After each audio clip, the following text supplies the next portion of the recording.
Bismillahirrahmanirrahim. Assalamualaikum warahmatullahi wabarakatuh. My name is Nadia Shazza binti Zakaria. In this video, I will talk about sex education along with my friends Putri Mahani binti Sunardi. Hi, it's me, Putri Mahani binti Sunardi. We agree with the statement that one way to curb premarital sex and pregnancy is by introducing sex education in school. So in this video, we will discuss about importance, taboo and truth, and how Malaysians perceive sex education. Sex education is a high-quality teaching and learning about a broad variety of topics related to sex and sexuality, exploring values and belief about those topics and gaining the skills that are needed to navigate a relationship and manage one's own sexual health. Preparing children and young people for the transition to adulthood has always been one of humanity's great challenges, with human sexuality and relationship at its core. Sex education is important because the first one is misconception of contraception. Providing adequate advice on birth control and making it widely available would help to curb our pervasive rates of teenage pregnancy. Unfortunately, the current understanding of the uses of contraception by the general public is, frankly, not too great. Most of us believe that the hormonal pill leads to infertility. To put it bluntly, this is completely false. There is no evidence from any study to support this. Next, it is because sexual abuse and consent. Empower young people to make educated decisions about relationship and sexuality. This is because maintaining a healthy relationship requires skills that many young people are never taught of.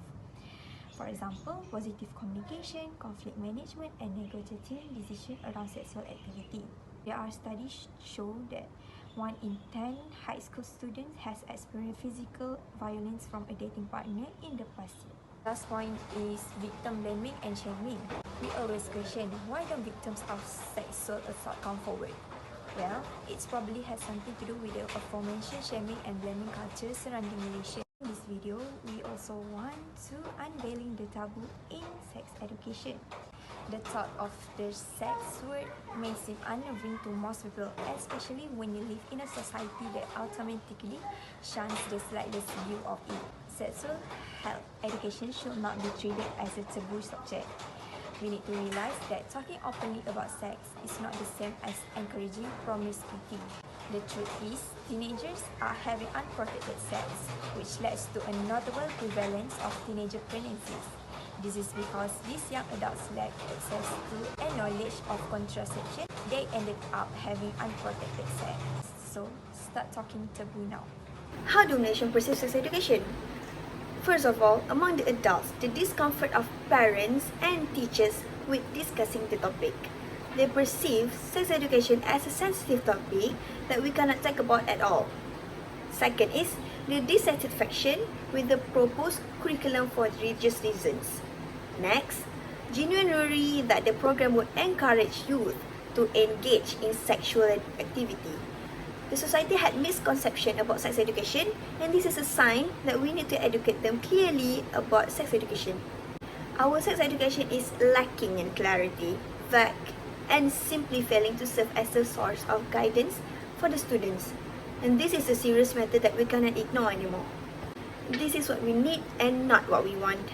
In sex education, we need to include a solid, comprehensive sexual reproductive health education in syllabus to be taught by trained teachers as a separate program in a single lesson. In Malaysia, the initiative of Emergency Helpline were taken to tighten the safety of women and sexual victims.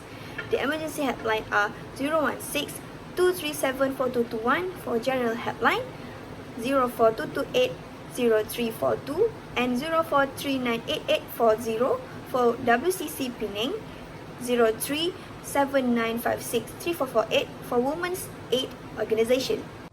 Saying Prophet Muhammad sallallahu alaihi wasallam, when one of you have sex with your wife, it is a rewarded act of charity.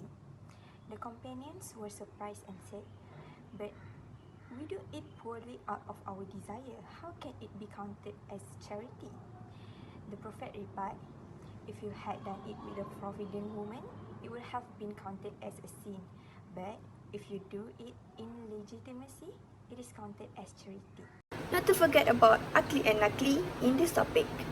From Quran 24:26, women impure are for men impure, and men impure are for women impure, and women of purity are for men of purity, and the men of purity are for women of purity. The conclusion that we can summarize in this topic of sex education in school is sex education is important by giving exposure to society, start from teenagers.